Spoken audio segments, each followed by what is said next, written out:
안녕하세요. 우리 방학 또 성경 공부 두 번째 시간입니다. 이제 오늘은 로마서는 이제 마지막이고요. 다음 주부터 옥중서신 에베소서, 빌립보서, 골로새서로 우리가 들어갈 예정입니다. 자, 오늘은 로마서 14장을 같이 살펴보기를 원합니다. 음식과 또 날에 대한 분쟁이 로마서에 있었는데 이것이 무엇인지 함께 살펴보는 시간을 갖도록 하겠습니다. 잠깐 기도하시겠습니다. 하나님 감사합니다. 오늘도 우리에게 호흡을 주시고 하나님 생명을 주심을 감사합니다. 말씀을 통해서 하나님을 알아가는 지식이 하나님을 증가하고 자라게 하여 주시고 또 이로 말미암아 하나님 말씀대로 또 진리의 삶에서 승리하는 우리 되길 원합니다. 주님 함께 하여 주시고 이 시간 역사하여 주소서. 빛을 비추어 주시기를 간절히 원합니다. 이 시간 주님을 기대하며 우리 주 예수님의 이름으로 기도합니다. 아멘.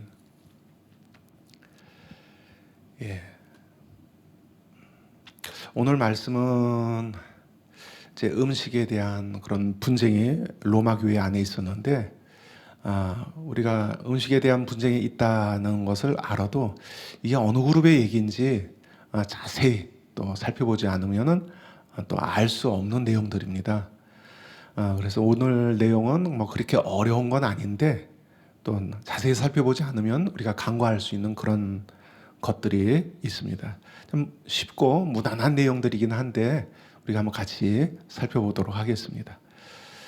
자, 이 14장은 이 문맥 안에서의 위치가 실천적 명령법을 사용하는 12장, 15장 그 안에 이제 속해 있죠. 그러면서 실제적이고 윤리적인 권면을 제공하는 그런 큰 문맥 안에 있는데 앞장에서 13장에서 사랑은 율법의 완성이다. 사랑을 행하는 자는 율법을 다 행했다. 이러한 말씀들은 오늘 14장 1절에서 15장 13절까지 이게 이제 큰 단락을 이루고 있는데 여기서 말하는 논의의 토대가 됩니다.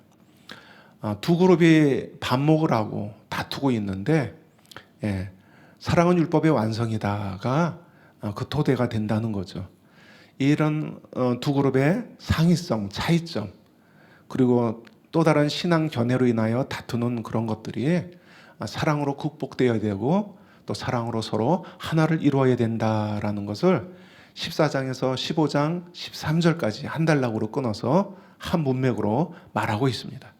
그러나 오늘은 이제 14장만 다룰 것이고요. 또 14장은 다가 아니라 중간중간 필요한 구절들만 우리가 다루도록 하겠습니다. 14장은 이렇게 1절에서 12절 믿음이 연약한 자를 받아들이고 그의 견해를 비판하지 말라. 그리고 13절에서 23절로 끊을 수 있죠. 먹고 마시는 것으로 형제를 실족하게 하지 말라. 15장은 또 강한 자가 믿음이 약한 자의 약점을 담당하면서 서로를 받으라. 오늘은 이제 15장까지는 안 나가고요. 자, 로마서 마지막 시간인데 이제 해석으로 들어가도록 하겠습니다. 1절, 12절 단락을 크게 끊었죠. 믿음이 연약한 자를 받아들이고 그의 견해를 비판하지 말라. 자, 1절 한번 읽어보겠습니다. 1절 우리가 같이 한번 읽어볼까요? 믿음이 연약한 자를 너희가 받되 그의 의견을 비판하지 말라. 믿음이 연약한 자를 어떻게 대해야 하는가 이렇게 거기 이에 대해서 말씀하시죠. 그의 의견을 비판하지 말라 말씀하십니다. 바울은 공동체 전체에 대해서 믿음에 관해서 연약한 자를 받으라 촉구하고 있습니다. 여기서 함축되어 있는 게 뭐예요? 공동체 전체에 대해서 믿음에 관해서 연약한 자를 받으라 하는 것은 이제 이 믿음의 연약한 자가 반대말이 이제 이 맥락에서 이 문맥에서 강한 자라고 나오는데 강한 자와 믿음이 연약한 자의 이제 대조를 이루고 있는데 이 명령을 받는 공동체 전체 강한 자들이 로마 교회의 지배적인 세력이었다는 것을 나타내고 있습니다. 그렇다면 믿음이 연약한 자는 소수라는 걸 알 수 있죠. 그렇다면 믿음이 연약한 자의 의견이 무엇인가? 그 의견을 비판하지 말라 했는데 그런 믿음이 연약한 자의 의견이 대체 무엇인가? 그 의견이 무엇인지는 다음 2절에서 실마리를 제공하고 있습니다. 예, 2절에 힌트가 나와 있어요. 2절을 우리가 한번 읽어보겠습니다. 예, 로마서 2절 제가 읽을게요. 예, 어떤 사람은 모든 것을 먹을 만한 믿음이 있고 믿음이 연약한 자는 채소만 먹느니라. 3절도 한 번 더 읽을까요? 먹는 자는 먹지 않는 자를 업신여기지 말고 먹지 않는 자는 먹는 자를 비판하지 말라. 예, 여기까지. 자, 믿음이 강한 자와 연약한 자의 구분은 2절, 3절에서는 먹는 자와 먹지 않는 자, 혹은 채소만 먹는 자로 표현이 됩니다. 즉 믿음이 연약한 자는 고기를 못 먹고 채소만 먹는다고 표현됩니다. 그래서 믿음이 연약한 자의 견해를 비판하지 말라 했는데 그 견해가 바로 이런 음식에 대한 견해라는 걸 알 수 있습니다. 그러니까 고기는 안 먹고 채소만 먹고자 하는 견해. 예. 이게 뒤에서 또 뒷구절에서 고기와 포도주를 먹지 않는 것이라고 표현되고 있습니다. 그렇다면은 이 고기를 먹지 않고 채소만 고집하는 이 믿음이 연약한 그룹은 도대체 누구일까요? 예. 이들이 누구인가? 첫 번째로 이들은 특정한 음식만을 선별해서 먹고 특정한 날을 의미 있게 지키는 자들로 표현이 됩니다. 2절에서 채소만 먹는다. 21절에서는 고기도 먹지 않고 포도주도 마시지 않는 그룹. 예. 그리고 5절에서는 이들이 특정한 날을 의미 있게 지키는 자의 그룹이다라는 걸 암시하고 있습니다. 이들이 누구냐? 바로 유대인들이죠. 예. 유대인들은 유대교의 정결법에 따라, 율법의 정결법에 따라서 정결한 음식만 먹었다는 것을 우리가 잘 알고 있습니다. 특별히 그들은 시장에서 파는 고기가, 이방인들이 파는 고기가 유대인의 의식에 따라서 도살되지 않은 짐승의 고기일 수도 있고 또는 우상에게 제물로 드려졌던 고기일지 모르기 때문에 채소만을 고집했습니다. 유대인의 규례대로 피를 다 뺀 고기, 그래서 랍비가 인증한 고기만 지금도 유대인들이 먹죠. 예, 이걸 코쇼라고 그랬는데 코쇼 고기라고 하는데 예전에 이스라엘을 이렇게 여행하는 다큐멘터리를 보니까 이런 피를 다 뺀 코쇼 고기는 우리가 먹는 일반 고기보다 맛은 떨어진다고 해요. 예, 근데 이들은 이런 고기만 먹었죠. 근데 로마의 이방 세계에서 사는 이 유대인들은 이방인이 파는 고기를 그 근거를 모르는 거예요. 이런 의식을 따른 고기도 아니고 또 신전에 바쳐졌던 제물이 대부분인 경우라서 채소만을 고집했습니다. 그리고 그들은 포도주도 이방 신들에게 바쳐졌을 가능성이 있기 때문에 당시에는 이 포도주도 헌주, 신에게 바쳐주는 헌주 막 뿌리죠. 우리도 제사 지낼 때 술을 이렇게 돌리고 또 무덤에서 술을 뿌리잖아요. 똑같아요. 예. 신전에서 술을 뿌리고 제단에 바치는 의식이 있었습니다. 예. 그렇기 때문에 이것도 유대인 입장에서는 부정한 거예요. 그래서 포도주도 마시지 않았습니다. 이처럼 우리는 유대인이 고기와 포도주를 먹지 않고 채소만 먹는 예를 이방 나라의 포로로 끌려간 다니엘과 그 친구들을 통해 확인할 수 있습니다. 유대인이 채식주의자란 말은 아니에요. 근데 유대인 디아스포라 가운데 이런 고기를 판다면은 이런 고기를 먹었어요. 근데 지금 로마서 이때는 네로 전 황제 때 유대인 추방령을 다 내렸어요. 예. 유대인들이 추방 당했다가 네로 황제 때 돼서 비로소 모이기 시작했어요. 그러니까 유대적인 인프라가 없는 그런 상황이었어요. 그렇기 때문에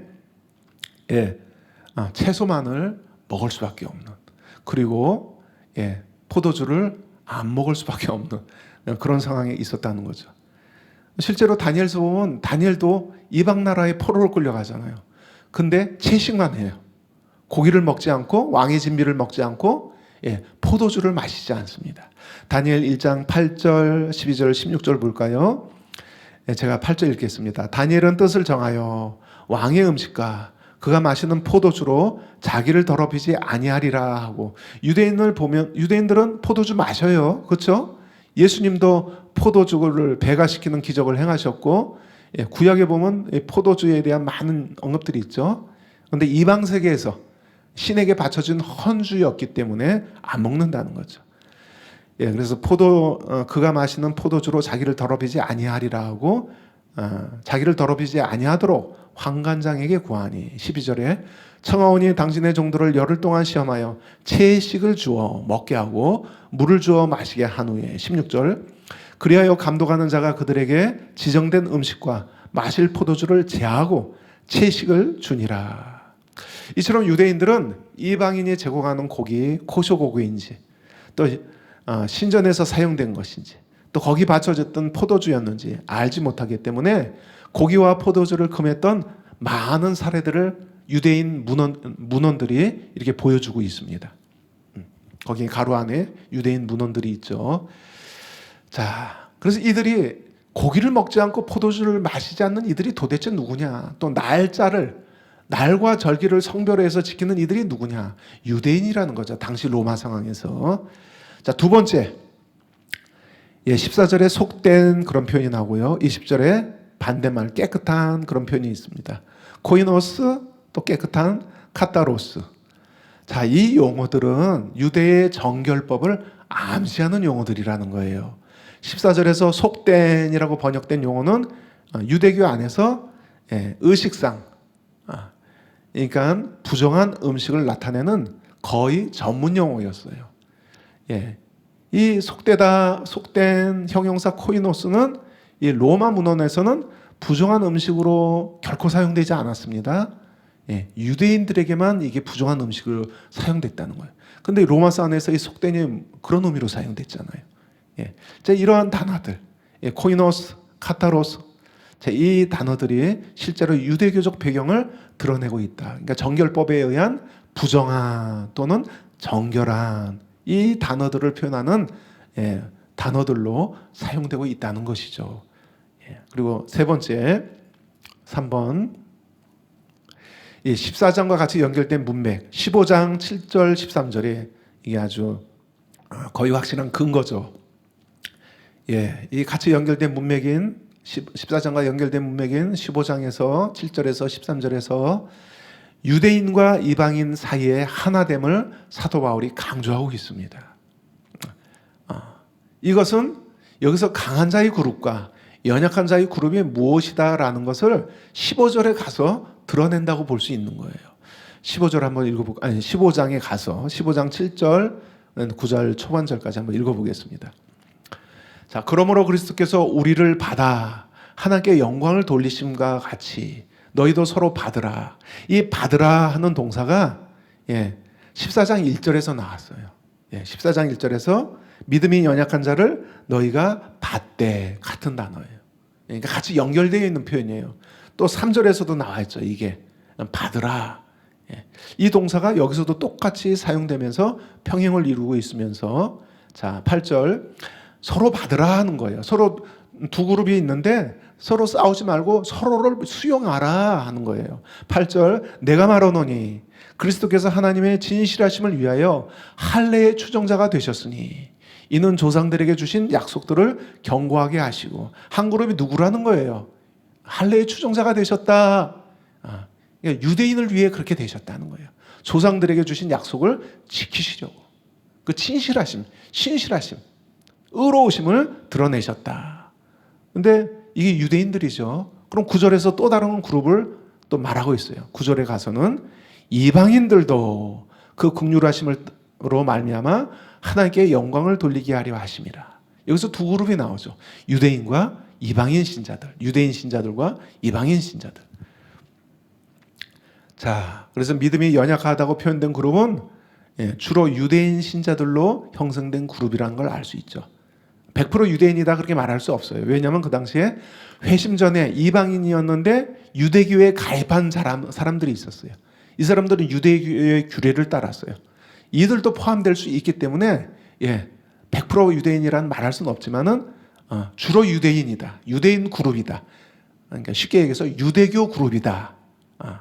그러니까 유대계 그리스도인들이다 라고 볼 수 있습니다. 자, 그렇다면 연약한 자들을 받아야 하는 자들, 즉 강한 자들은 누구 있겠는가? 연약한 자들의 유대인이면 강한 자들은 누구예요? 당연히 아까 15장 읽은 데서 살펴볼 수 있는 것처럼 로마 교회의 대다수를 차지하고 있는 이방인 신자들입니다. 이들은 음식과 날에 대한 유대인 규례에서 자유를 누리는 자들이었어요. 자, 이러한 대조는 문맥 안에서 분명하게 나타나기 때문에 더 이상 여기서는 이제 언급할 필요가 없죠. 그러면은 도대체 이 믿음이 강한 자들과 연약한 자들 사이에 무슨 일이 있었는가? 이들이 지금 어떤 관계를 형성하고 있는가? 3절을 읽어보겠습니다. 3절. 같이 읽어볼까요? 시작. 먹는 자는 먹지 않는 자를 업신여기지 말고 먹지 않는 자는 먹는 자를 비판하지 말라. 이는 하나님이 그를 받으셨음이라. 여기서 두 동사가 두 그룹에 대해서 사용됩니다.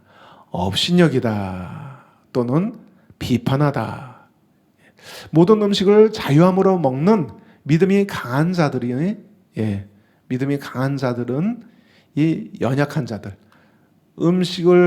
고기를 못 먹고 포도주를 못 먹는 연약한 자들을 업신여겼습니다.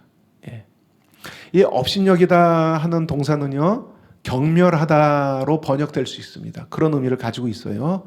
그래서 이 동사는 여기서 오만한 태도로 다른 이를 깔보는 행위나 경멸하는 태도로 배척하는 행위를 나타냅니다.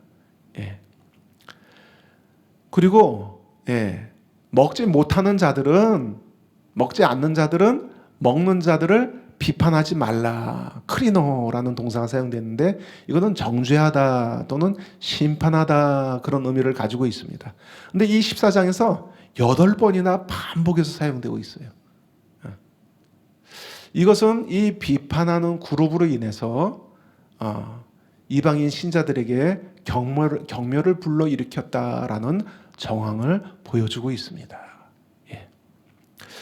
이 소수의 유대인 그룹이 하도 남다르게 굴고 막 이방인 신자들이 율법을 이렇게 지키고 자유분방하냐고 막 판단하고 정죄하니까 그게 자꾸 쌓이다 보니까 이제는 그들을 경멸하게 되는 거예요.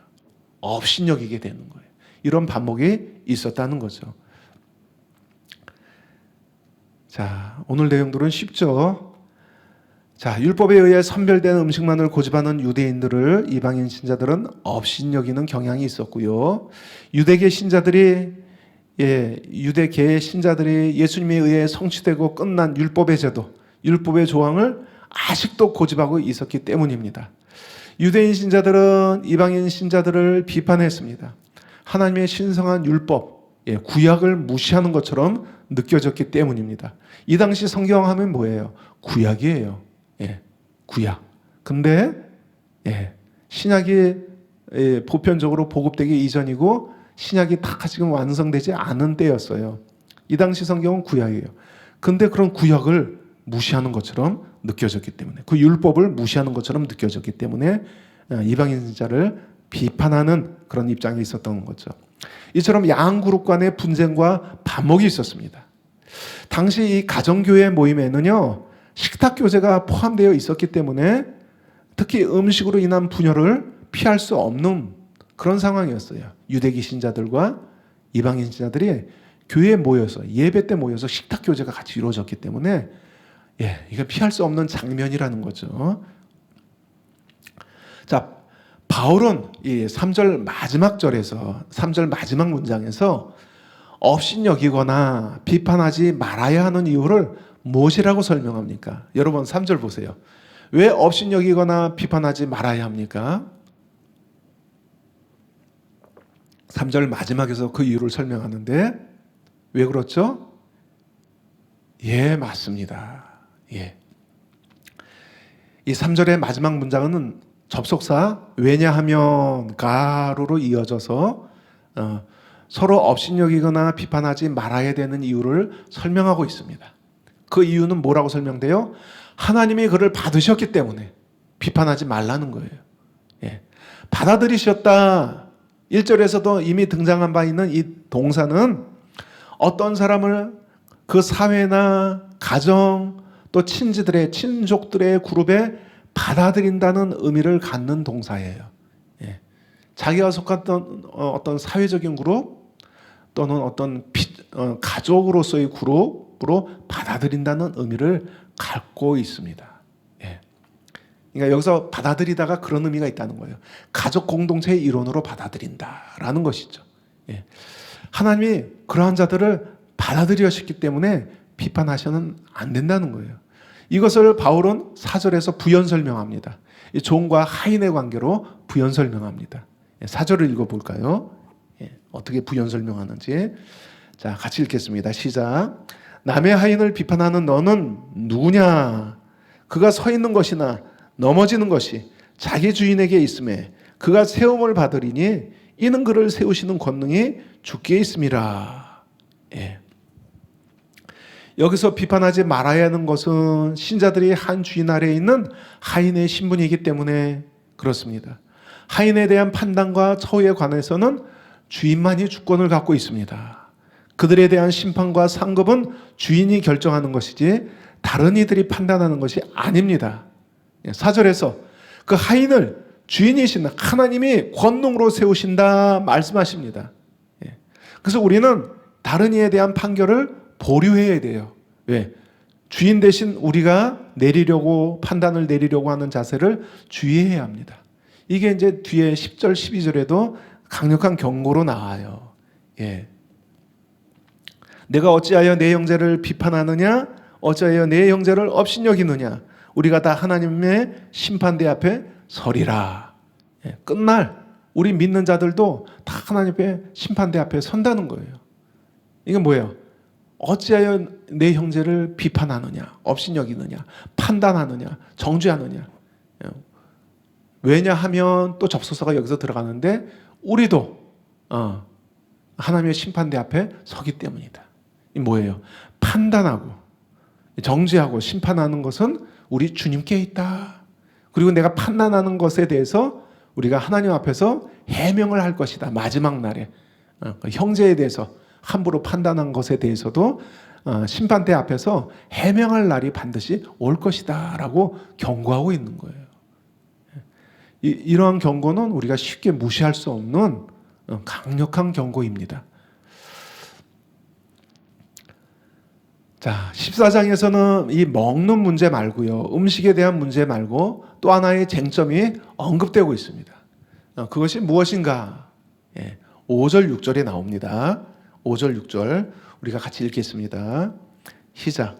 어떤 사람은 이 날을 저날보다 낮게 여기고 어떤 사람은 또 다른 그룹이죠. 다른 그룹의 어떤 사람은 모든 날을 같게 여기나니 각각 자기 마음으로 확정할지니라. 나를 중히 여기는 자도 주를 위하여 중히 여기고 먹는 자도 주를 위하여 먹으니 이는 하나님께 감사함이요 먹지 않는 자도 주를 위하여 먹지 아니하며 하나님께 감사하느니라. 이 5절에서 먹는 것 외에 또 하나의 쟁점은 이 날에 대한 문제입니다. 날과 절기들을 지키는 문제입니다. 유대인들이 특별히 중요하게 여기는 날들, 그들의 절기들이 있었죠. 명절이 있었죠. 예. 또 정규적인 금식일들이 있었죠. 그리고 안식일들이 있었죠. 유대교에서 날짜를 준수하는 행습은 또 음식에 관한 특정한 계율들과 같이 연관되기도 했습니다. 바울은 이러한 날에 관한 규정이 그렇지만 더 이상 그리스도인들에게는 구속력을 갖지 못한다고 분명히 말하고 있습니다. 골로새서 2장 16절 이하에 그러므로 먹고 마시는 것과 음식 정결법에 대한 얘기죠. 절기나 초하루나 안식일을 이거는 이제 날에 대한 규례들이죠. 이것을 이유로 누구든지 너희를 비판하지 못하게 하라. 이것들은 장래일의 그림자니 몸은 그리스도의 것이니라. 이 구약의 규례들은 그림자다, 예표였다는 거예요. 몸은 즉 그 예표가 나타내고 있는 실체는 그리스도다. 그리스도 안에서 다 성취된 거다. 구약시대 한시적인 기능을 했던 예표들이었다. 즉 실체가 오셔서 그리스도가 오셔서 끝났다라는 거예요. 그러나 로마의 이방인 신자들은 유대인 신자들과 달리 모든 날을, 특별한 날이 아니라 모든 날을 주님 안에서 동일한 의미 있는 날로 여겼습니다. 그러나 바울은 양쪽 그룹의 이러한 차이점에 문제를 제기하지 않고, 이런 차이점에 문제를 제기하지 않고 양쪽 그룹이 추구하는 목적에 초점을 두고 있습니다. 서로 입장은 다르지만, 이런 차이점을 갖지만 공통적인 목적을 갖고 있다. 그리고 공통적인 목적으로 두 그룹이 실상은 행하고 있다라고 밝히고 있습니다. 6절에서 8절, 6절 읽었지만 8절과 연결시켜서 다시 한번 읽어보겠습니다. 이 공동적인 목적이 뭐냐? 나를 중히 여기는 자도, 유대인들이죠, 주를 위하여 중히 여기고, 먹는 자도 이방인들이죠, 주를 위하여 먹으니 이는 하나님께 감사하며, 먹지 않는 자도 주를 위하여 먹지 아니하며 하나님께 감사하느니라. 우리 중에 누구든지 자기를 위하여 사는 자가 없고 자기를 위하여 죽는 자가 없도다. 우리가 살아도 주를 위하여 살고 죽어도 주를 위하여 죽나니 그러므로 사나 죽으나 우리가 주의 것이로다. 자, 이러한 공통적인 목적을 갖고 행하고 있다는 거예요. 서로 차이점에 대해서 지금 바울이 부각시키려고 하지 않아요. 거기에 초점을 두고 있지 않습니다. 공통적인 목적에 이 로마의 신자들의 초점을 가져오는 거예요. 우리가 같은 목적을 가지고 있다. 이런 차이점에도 불구하고 주를 위해서 하는 거다. 먹지 않는 자도 먹는 자도 주를 위해서 하고 또 주께 감사함으로 하고, 나를, 특별한 나를 지키는 자들도, 모든 나를 같이 여기는 자들도 주를 위해서 하고 주님께 감사한다. 우리가 사나 죽으나 주님의 것이기 때문에 우리는 그렇게 살고 있다라는 것을 말하고 있는 거예요. 여기서 우리는 의문을 느낄 수 있습니다. 여러분, 뭔가 좀 이상하지 않아요? 이 바울의 이런 권면들이 이상하지 않아요? 갈라디아서의 너무 강한 어조를 보면 의문을 느낄 수 있습니다. 갈라디아서에서 바울은 유대로부터 온 교사들의 가르침, 그러니까 구원을 위해서 믿음만이 아니라 이런 율법의 규례를 지켜야 한다는 가르침을 다른 복음이라고 표현하면서 저주를 선언했습니다. 하늘에 온 천사라도 이런 다른 복음을 전하면 저주를 받을지어다. 굉장히 무서운 경고예요. 그러니까 이런 음식 규례나 뭐 날을 지키는 거, 또 이런 율법의 규례들을 지키는 거에 대해서 아주 저주를 선언할 정도로 강하게 반대를 했습니다. 그리고 이 갈라디아 성도들이 이와 관련해서 음식 전경을 규례를 지키는 문제에 대해서 아주 엄격하고 심각하게 다루었습니다. 갈라디아서 2장에서. 이거는 갈라디아서 교회에서 작은 문제가 아니었어요. 그래서 사도 바울이 아주 엄격하고 심각하게 이 문제를 다루고 있습니다. 그런데요, 로마서에서는 서로 견해를 비판하지 말라 해요. 놀라지 않습니까? 그리고 서로를 받으라. 그리고 이런 서로 차이점에 초점을 두는 게 아니라 우리가 공통적인 목적으로 살고 있다. 주를 위해 살고 있다. 왜 그러지? 갈라디아서의 어조와 왜 이렇게 다르지? 여기는 왜 이렇게 부드럽지? 그런 의문이 들 수 있어요, 여러분들. 왜 그럴까요? 어떤 차이가 있는 것일까요? 갈라디아서에서 유대인 교사들의 가르침을 바울이 강하게 반대한 것은 믿음뿐만 아니라 율법의 규례들을 구원의 조건으로 내세웠기 때문입니다. 갈라디아서나 다른 곳에서 이런 바울의 강한 경고들은 이방인이 유대인의 전통인 율법 규례를 지킴으로 구원받고자 하는 잘못된 가르침, 그러니까 믿음만이 아니라 할례를 받아야 된다. 사도행전에서 이런 표현들을 읽을 수 있죠. 사도행전 15장. 그래서 바울 그룹과 유대계 그룹들, 교사들 간에 충돌이 일어났죠. 믿음만이 아니라 율법을 지켜야 된다. 구원을 받기 위해서 그런 충돌이 일어났습니다. 자, 그런 배경에서 보면은 갈라디아서의 강한 어조가 이해가 됩니다. 예. 자, 갈라디아서에서는 이 다른 복음을 수용하는 입장이 있었기 때문에 심각하게 다룬 것입니다. 자, 이것은 복음과 구원의 본질적인 문제이기 때문에 양보할 수 있는 그런 사안이 결코 아니었습니다. 그러나 이 로마서에서 이 14장에서 바울이 이런 나를 지키고 음식주의를 지키는 연약한 자들의 견해를 비판하지 말고 수용하라 하는 권면은 이 로마서 유대계의 신자들은 복음에 반하는 견해를 퍼뜨리고 있지 않고 있다는 것을 알 수 있는 거예요.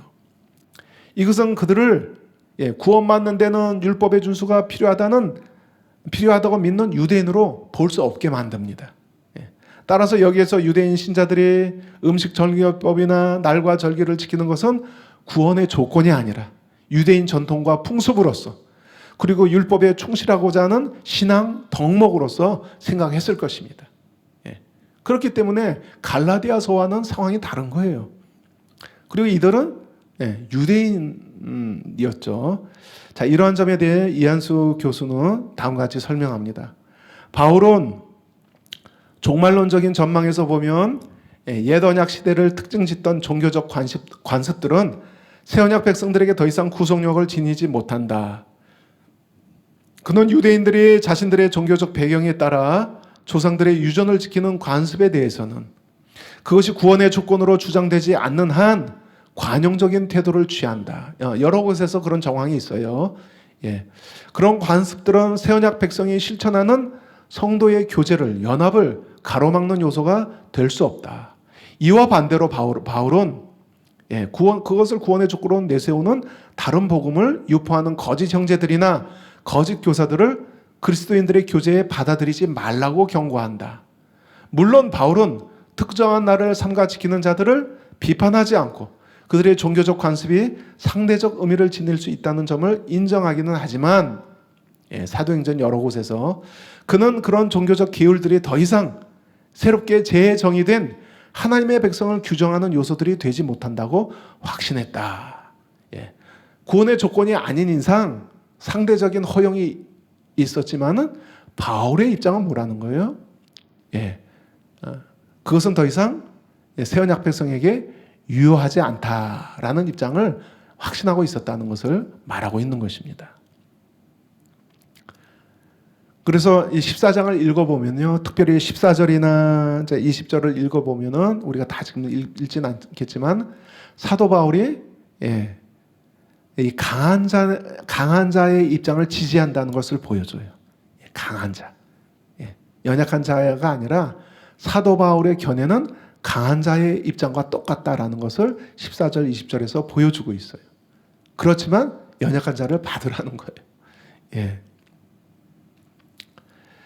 자, 로마서에서는 율법을 지키는 것은 이방인 신자들이 아니라 유대인들이었습니다. 그럼 이 로마의 유대인 신자들이 다른 복음을 신봉한 것인가?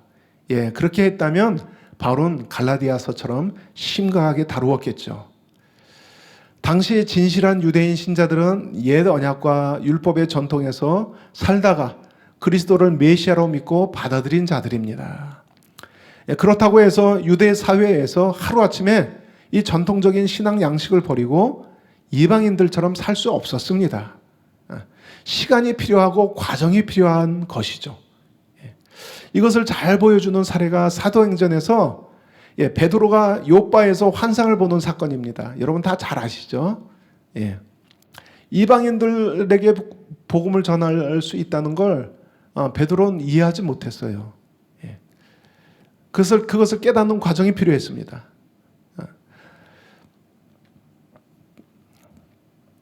당시 베드로는 여기 바울이라고 잘못 썼네요.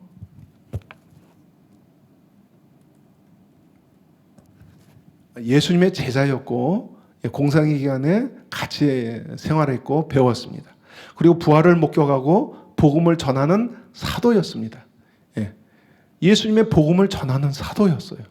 이미 이제 오순절날 성령 세례를 받았고 진실된 그리스도인이었습니다. 그런데도 자기의 편견을 깨는데 과정이 필요했습니다. 하나님의 환상을 3번이나 반복해서 보여주셔야만 했습니다. 같은 환상을. 예. 구약의 그 음식법, 정결법이 그대로 나오죠. 예. 부정한 음식, 율법에 의하면 먹지 못하는 음식이 보자기에 싸서 나오는데 잡아 먹으라 한 거예요. 예.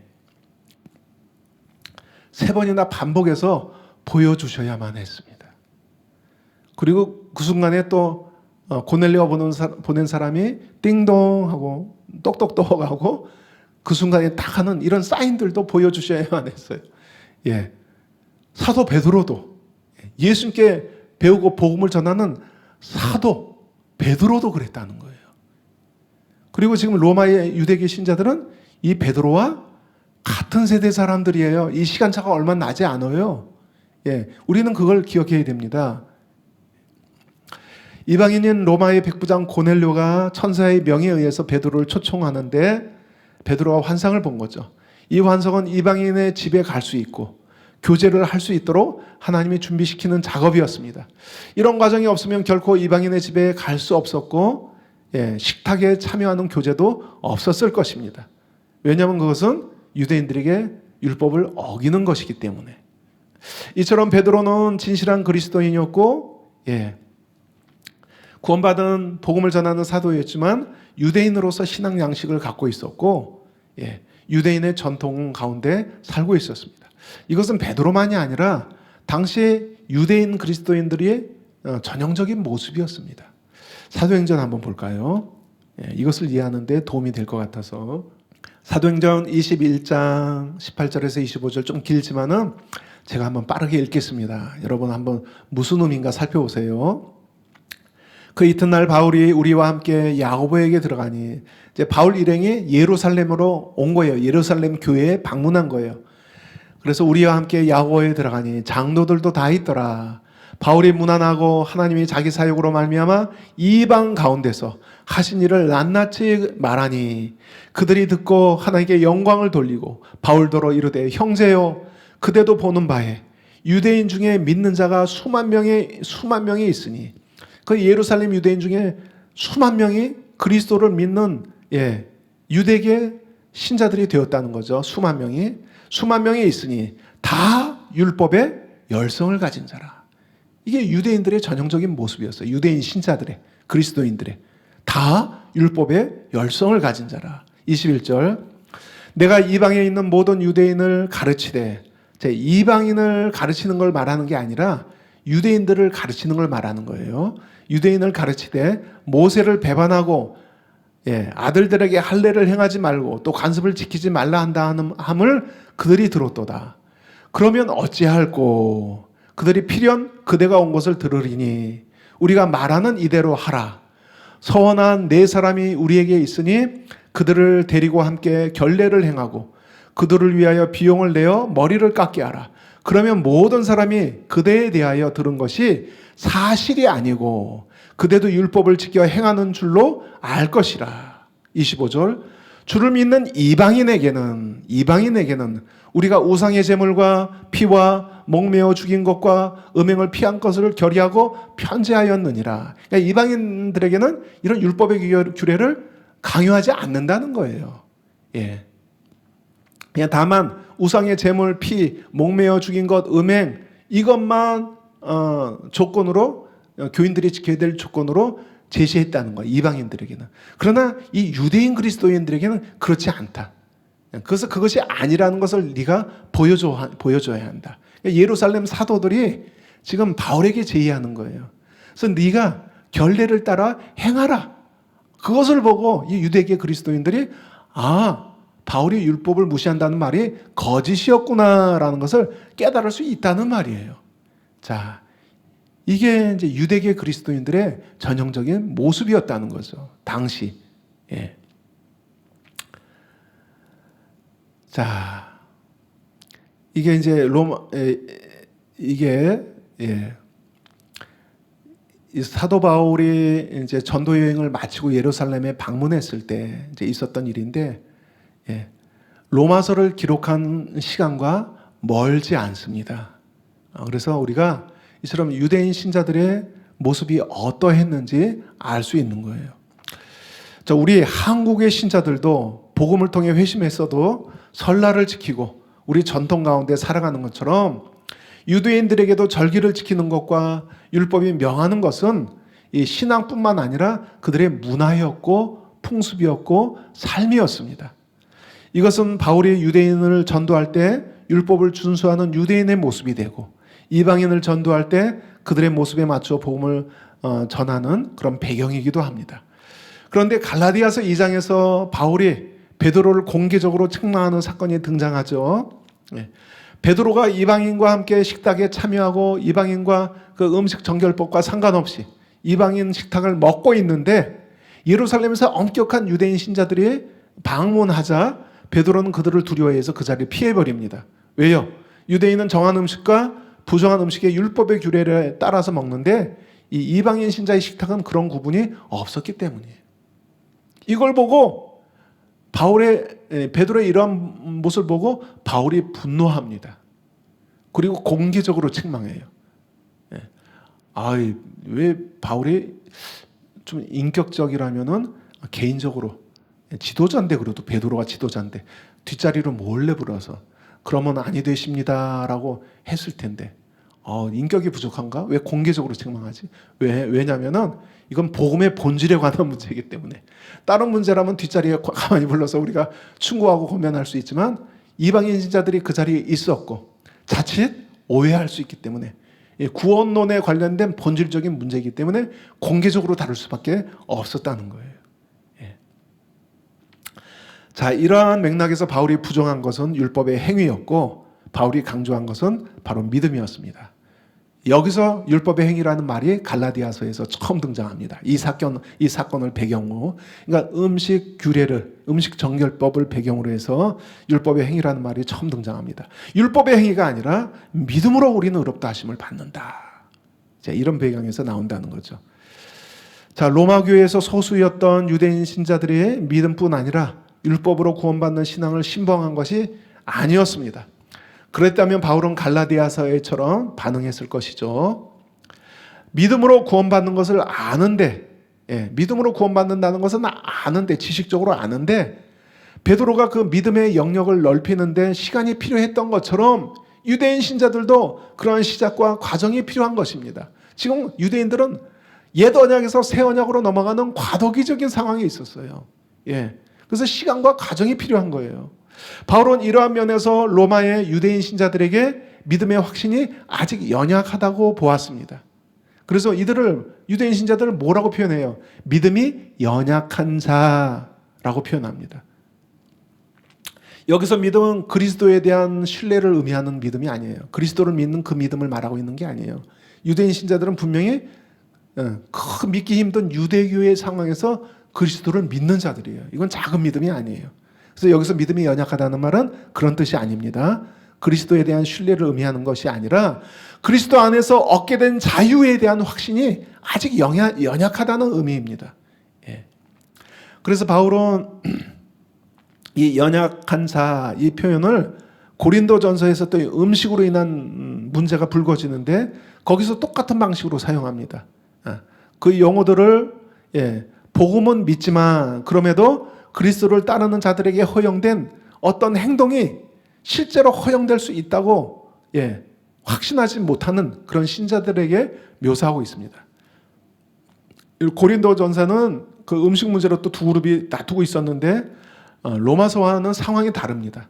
로마서에서는 율법 규례를 지키는 문제에서 유대인 그룹과 이방인 신자 그룹의 반목이었고 고린도전서는 그게 아니라 믿음이 확신이 있는 자는 그냥 우상의 제 신전에 바쳐졌던 제물이라 하더라도 하나님 감사합니다 하고 먹는 거예요. 그런 확신이 있었어요.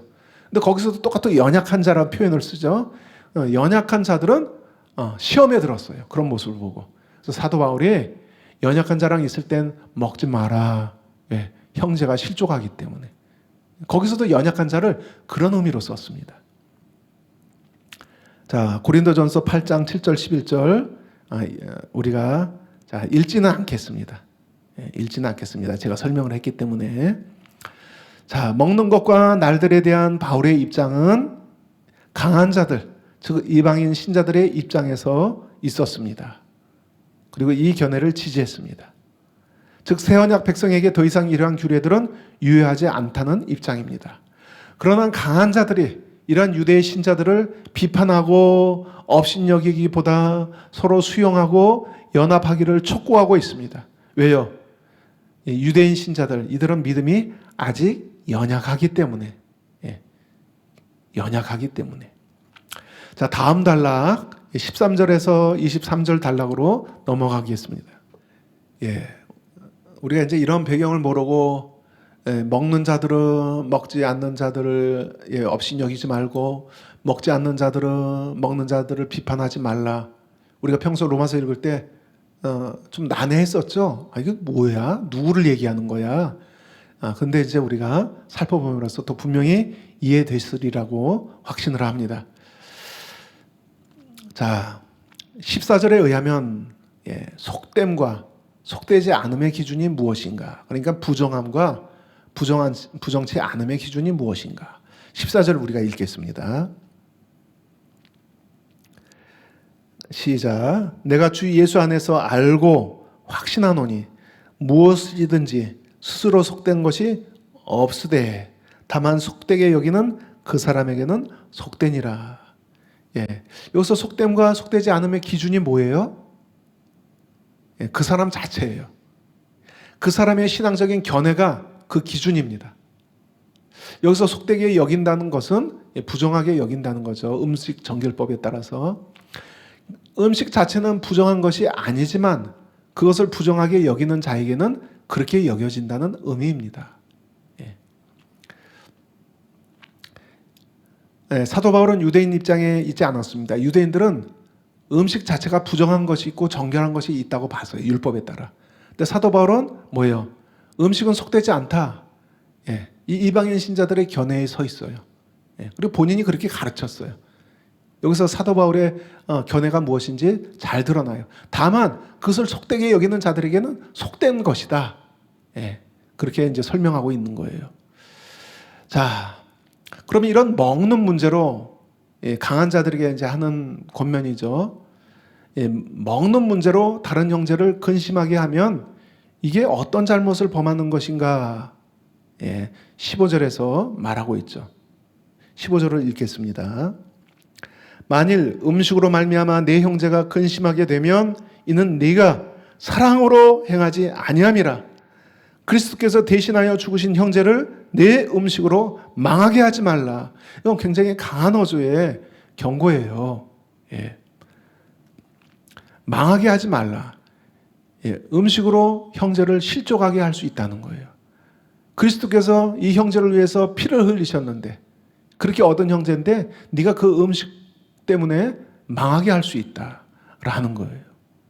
여러분, 실족할 수 있다 말하는 거예요. 자, 여기서 근심케 하면 이 근심하다 이 용어가요. 자기의 양심을 거스림으로 입게 되는 고통을 표현하고 있는 것입니다.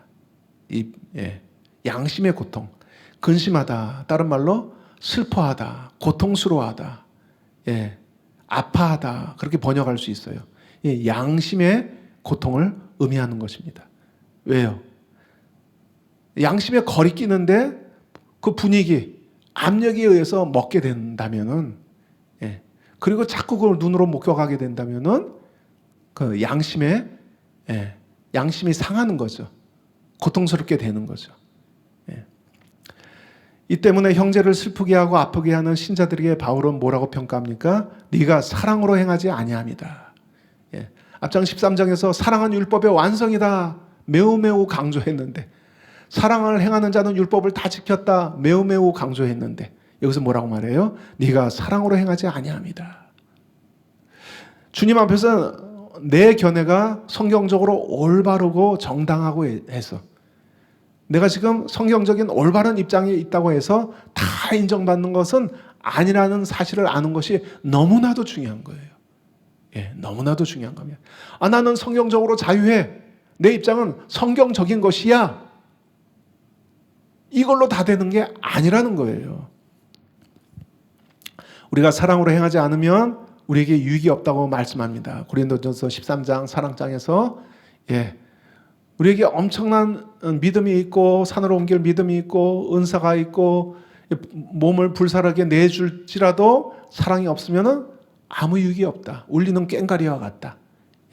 사도 바울도 이방인 신자들의 입장에 서 있고 이 견해를 지지하지만은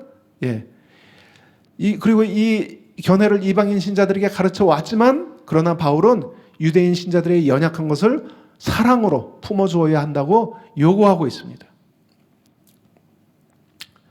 여기서 강한 자들이 음식물로 형제를 망하게 하지 않으려면은 조심하게 해야 하는 이유는 연약한 자들이 바로 그리스도께서 대신 죽으신 형제이기 때문에 이건 강한 표현이에요. 그리스도께서 대신 죽어 살리신 형제를 음식 문제로 실족하게 만든다면 안 된다는 강한 경고를 하고 있는 거예요.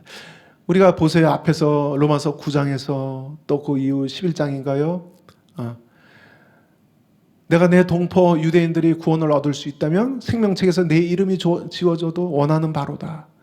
내 마음에 그치지 않는 고통이 있다.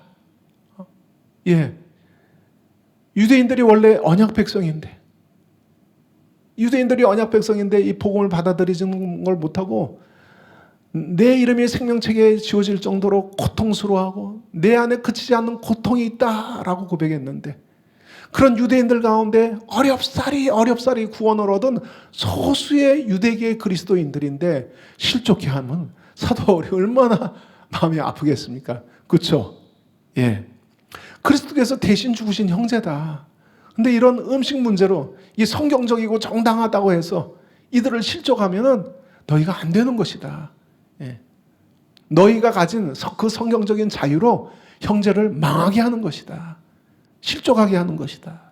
라고 경고하고 있는 것입니다. 또 그 다음 질문. 우리가 선한 것을 실천할 때 무엇을 고려해야 하는가? 지금 설명한 것과 연결되죠. 16절 한번 읽어보겠습니다. 16절.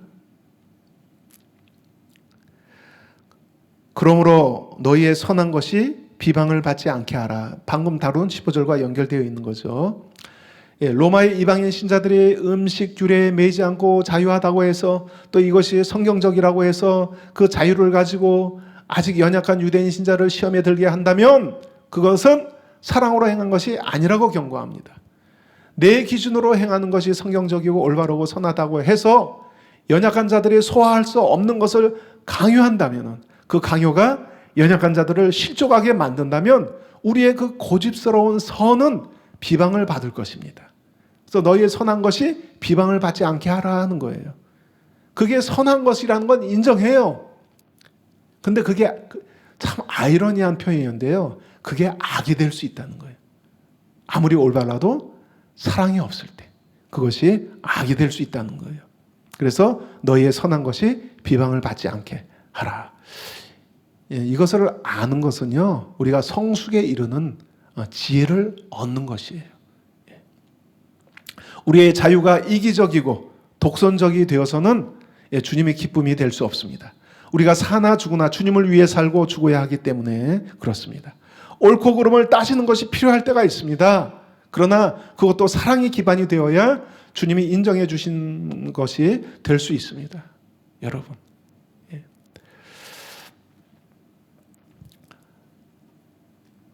자, 다음 질문. 너의 선한 것이 비방을 받지 않게 하라는 이 말씀은, 이 16절은 내용은 17절과 어떻게 연결되는가, 어떻게 연결되어 있는가.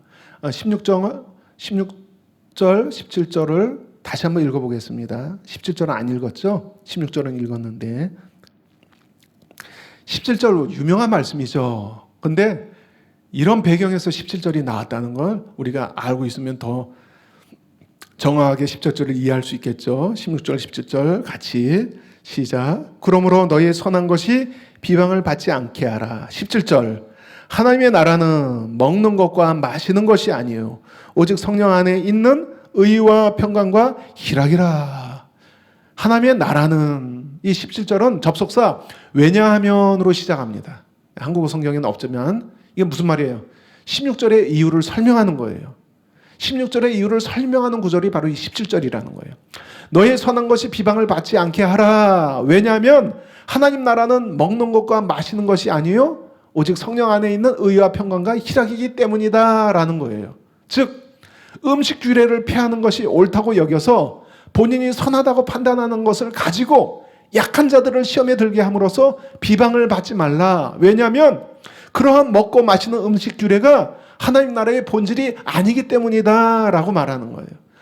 하나님 나라의 본질은 의와 평강과 희락으로 나타난다 라고 하는 거예요.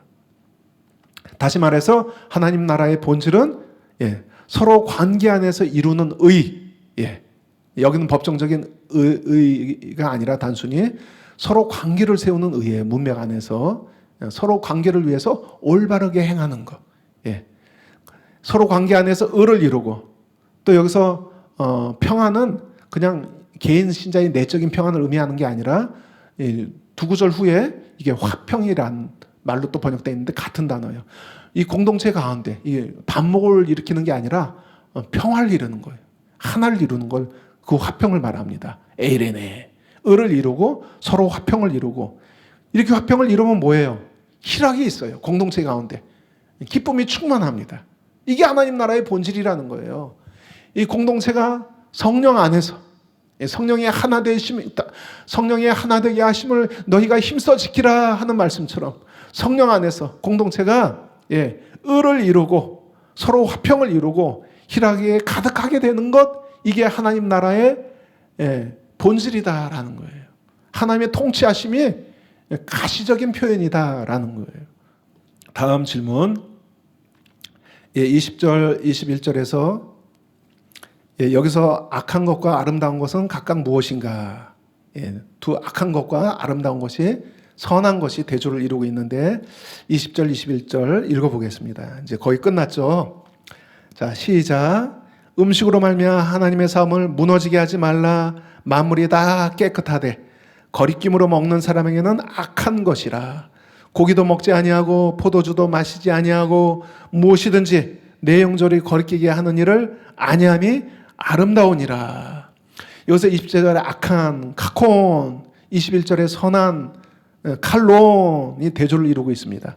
개역개정은 아름다운 그렇게 했지만 선한, 악한 것은 거리끼는 음식을 먹는 것이고 여기서 아름다운 것, 선한 것은 고기와 포도주를 먹지 않음으로써 연약한 자들로 거리끼게 하는 일을 하지 않은 것입니다.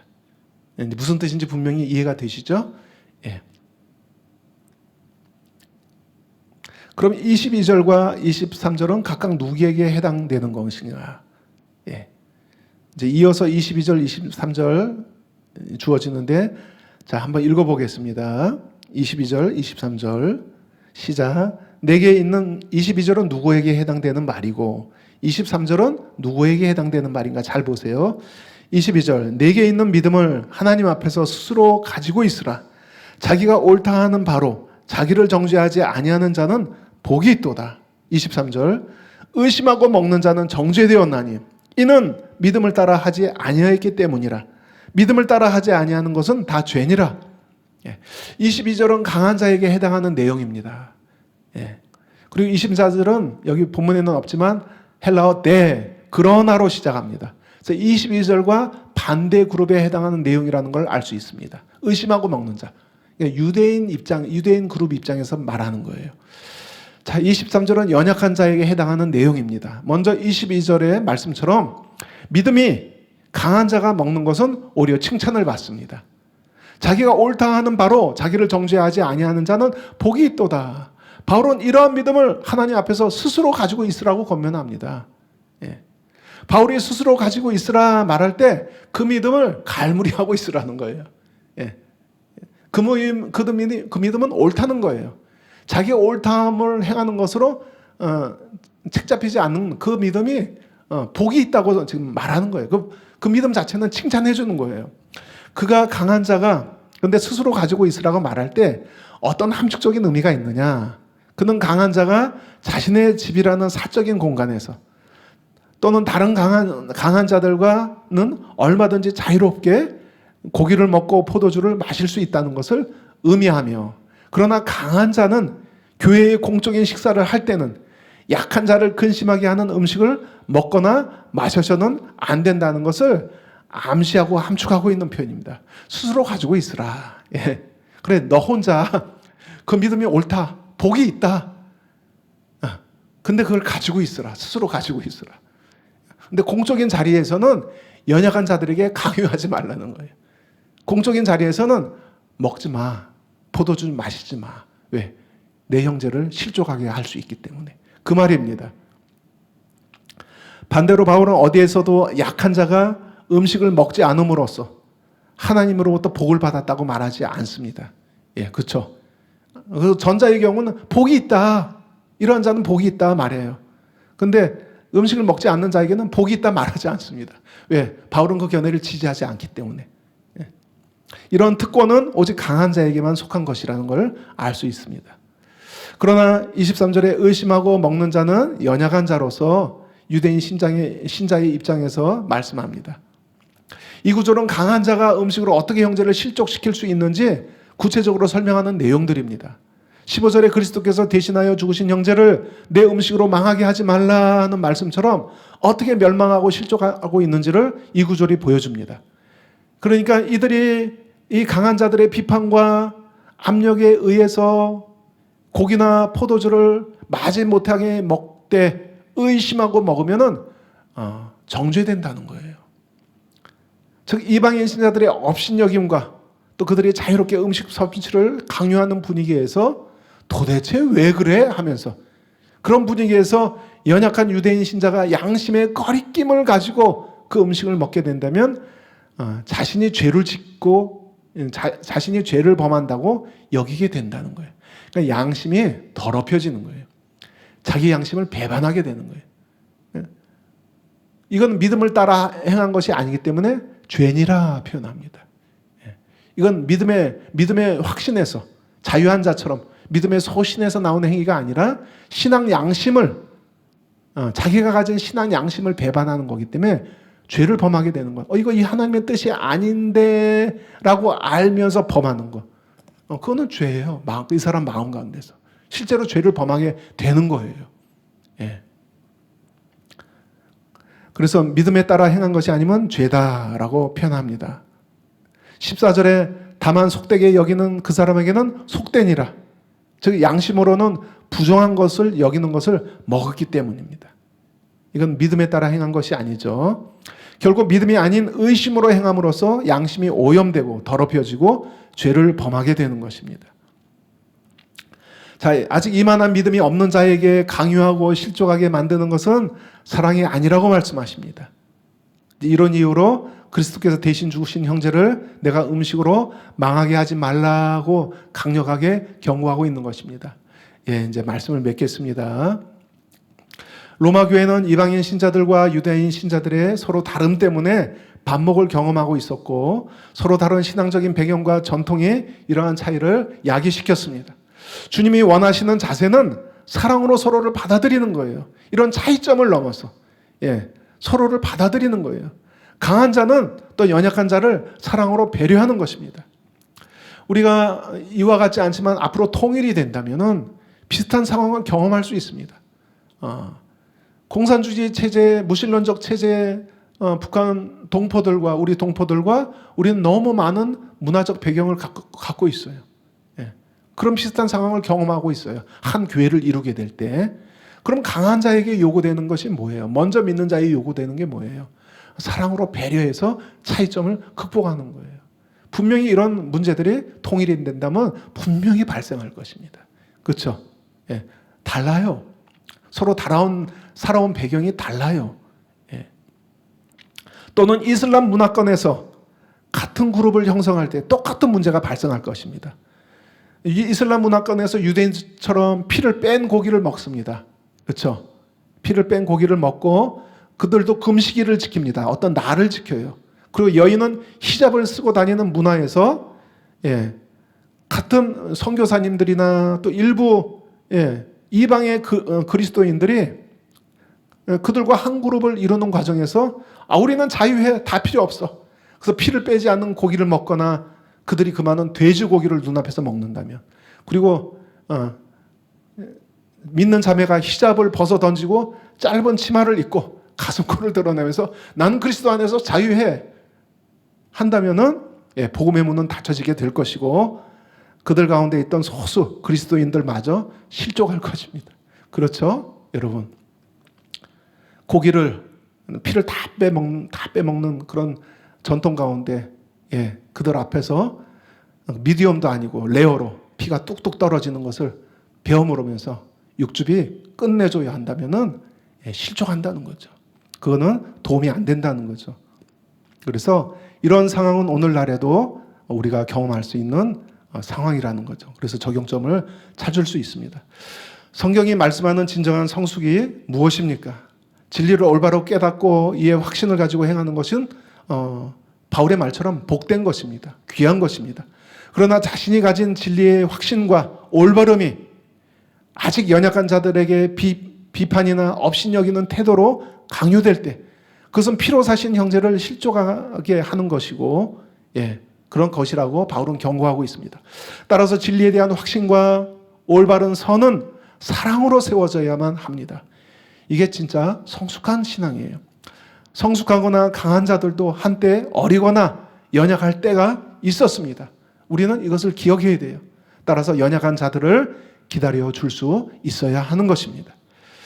자, 이래서 우리가 로마서는 마치게 되었습니다. 기도로 마치겠습니다. 하나님, 우리가 또 진리를 깨닫고 확신을 가지고 행하는 데 있어서 중요한 것이 무엇인지 우리가 또 다시 나누었습니다. 하나님, 또 우리의 신앙이, 또 우리의 올바름이, 우리의 선이 이처럼 성숙하고 지혜롭고 하나님 보시기에 온전할 수 있도록 인도하여 주시옵소서. 그런 성숙한 신앙으로 우리가 자라갈 수 있도록 하나님, 우리가 순복하고 배우기를 원합니다. 또 우리를 통하여 하나님, 피로 사신 형제들이 세움을 받고 연약한 자들이 강함으로 자라는 하나님, 우리가 통로될 수 있도록 함께하여 주소서. 우리가 또한 이것을 결단합니다. 감사드리며 예수님의 이름으로 기도합니다. 아멘.